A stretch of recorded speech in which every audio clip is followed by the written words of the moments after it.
The dusty box of letters that broke my heart.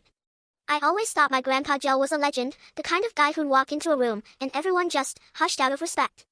He had this old, leather bomber jacket, and he'd tell us stories about flying reconnaissance missions over the Pacific, dodging anti-aircraft fire, and barely making it back to the carrier with his fuel gauge on empty. He passed away last summer, and while I was clearing out his attic, I found a locked steel trunk. My heart was racing, thinking I'd find his flight logs, maybe some old photos of his crew.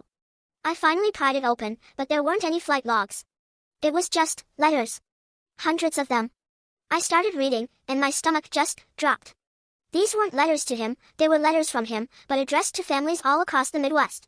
I took them to a local historian, this guy named Miller, who spent 40 years tracking down local vets. Miller put on his glasses, looked at one letter, and his face went totally white.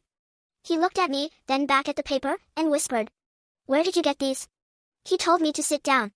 He pulled out a database on his laptop, and his hands were actually shaking. "Your grandfather wasn't a pilot," Miller said, his voice cracking. "He was a clerk at a mail sorting facility in California. These letters, they were written by boys on the front lines, guys who never made it home." He showed me the records. Grandpa Joe hadn't flown missions, he'd stolen the final words of dead teenagers, keeping them in a box for 60 years so he could use their stories to play the hero at the local VFW. The jacket? He'd bought it at a surplus store in 1952. I walked out of that office feeling like a ghost.